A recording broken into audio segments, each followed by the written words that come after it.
Now I want to take number 33 from George Lawrence Stone's Stick Control and add to it the Johnny V. And what we're going to have is 33 plus the Johnny V, and it's going to create a really interesting sticking that we can use in a lot of different ways. So the 33 plus the Johnny V will yield right, left, right, right, left, right, right, left, right, right, left, right, right, left, right, left. This will sound like a tongue twister, and it's probably easier to memorize the periodic table. So I come up with ways of remembering things that might be a little quirky or sound a little bit silly, but I guarantee this will help you remember this. The way I think of this sticking in particular is that it is a series of right, right, lefts.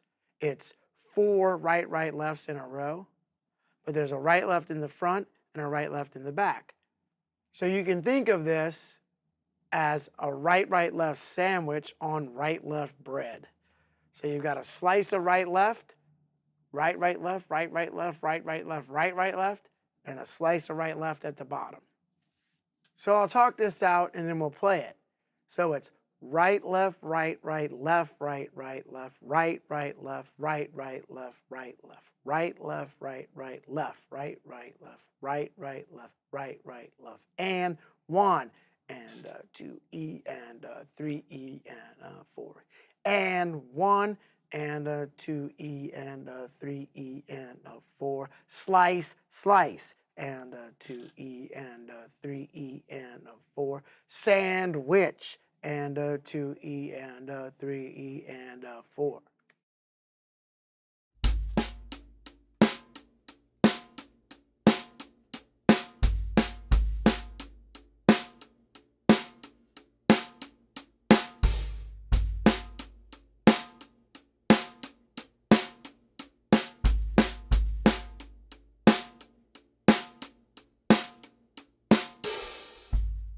So the way I originally came up upon this was Johnny Vodakovich encouraged me to experiment with stickings and to experiment with different combinations of right, right, left, and right, left.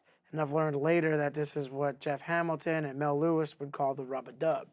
So in experimenting with different combinations of right, right, left, and right, left, I came up with some variations that would work for me when I was trying to come up with things that would work in a funk context that was blended with a snare drum, second line, brass band context. Galactic was starting to play some more up-tempo brass band ideas. We might have been playing some Dirty Dozen tunes and things like this and started writing some of our own tunes in this vein. And it sounded a little bit frantic to me when I would play a traditional New Orleans second line at an up-tempo, and I didn't like the way it sounded. So let me play that for you now, and I'll just show you how this could sound a little bit frantic when you get into the upper tempos.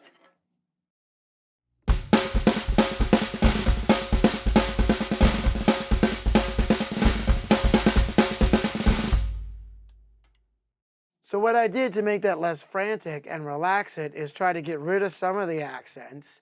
It's basically a 2-3 clave that I'm playing right there with the traditional New Orleans second line accents.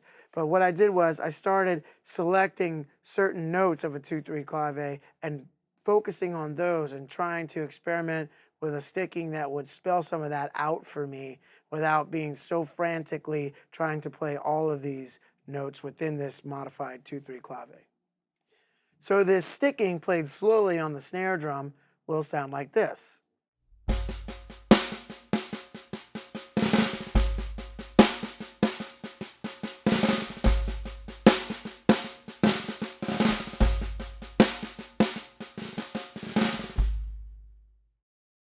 Now I'll take it up to speed a little bit. I'll start on the snare drum, then I'll come to the hi-hat, then I'll go to the cowbell, the ride, the bell of the ride. I'll even move it around the drums a little bit. At the same time, I'll still be playing the same sticking.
So you may think to yourself while I'm playing this, well, that's good for you, but how am I going to use that in whichever town that I'm in on the gigs that I'm playing?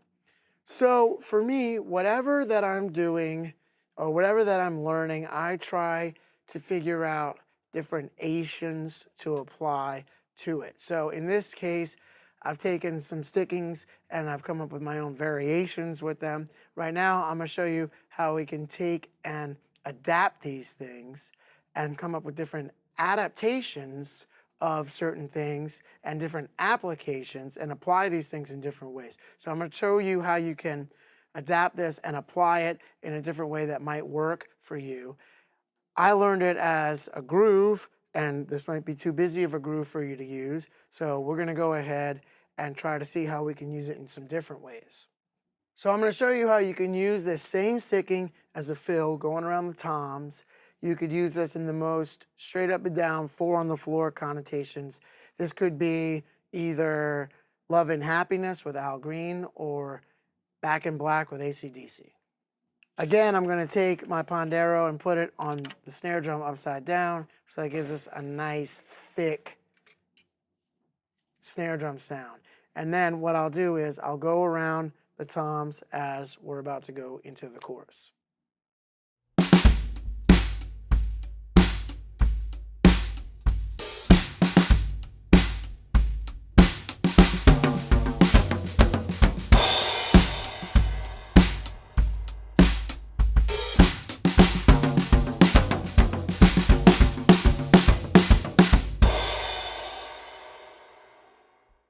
So you can see I can accent the right hand going around, or I can accent the left hand.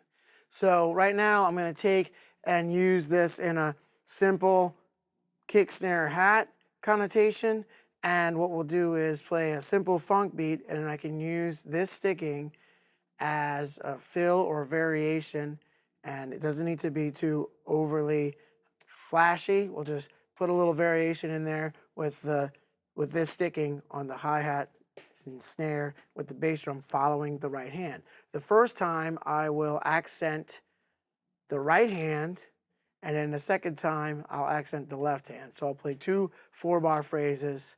First time accenting the right hand, second time accenting the left.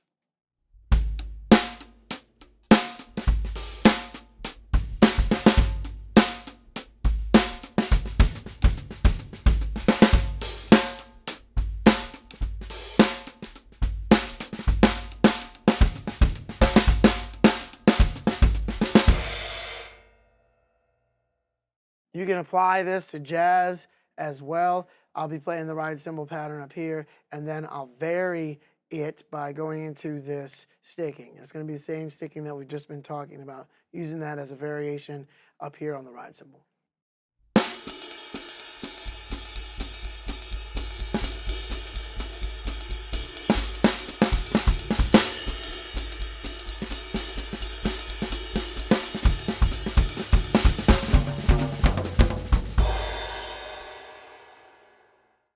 Now I want to take it and put it on the snare drum and show you something that is not going to look like it's the same sticking, but I'm going to break it down and show you how it's the same sticking.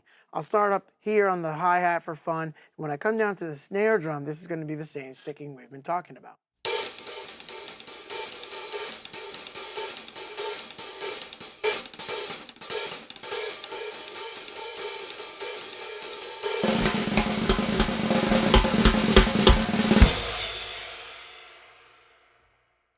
So I'm going to show you how on the snare drum, that's the same sticking. Check it out.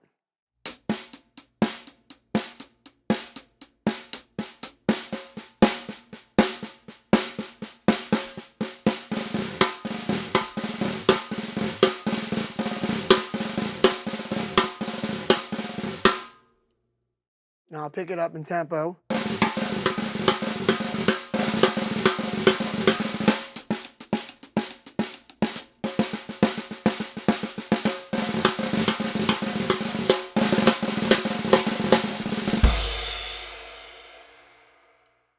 I'll keep talking throughout these lessons about how I like to grasp things from different directions and look at things from different angles.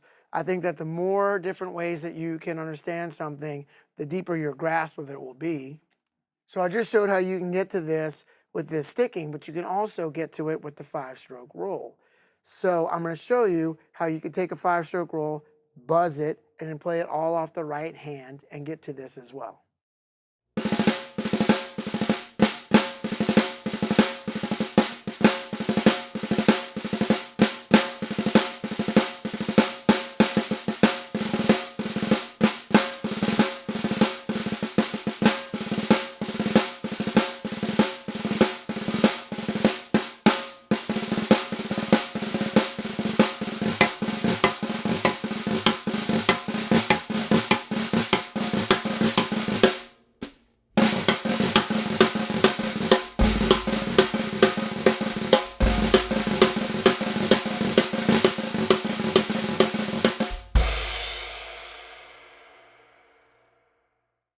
So keep in mind what we've been talking about is number 33 in George Lawrence Stone's stick control and adding the Johnny V to it. So the number 33 plus the Johnny V, and that comes up with what I call the right-right-left sandwich on right-left bread.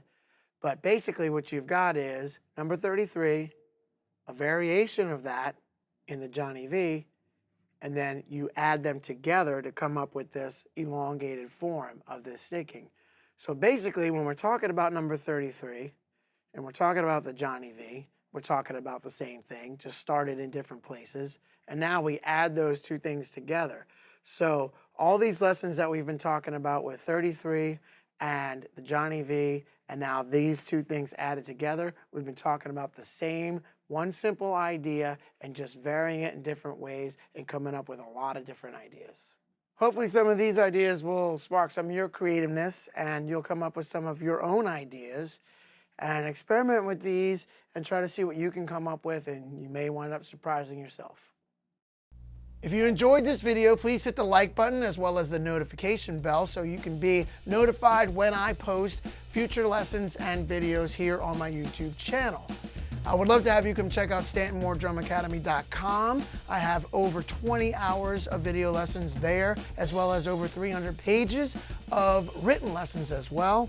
I would love to have you join and become part of the SMDA community. Thank you all for checking this out. See you down the line.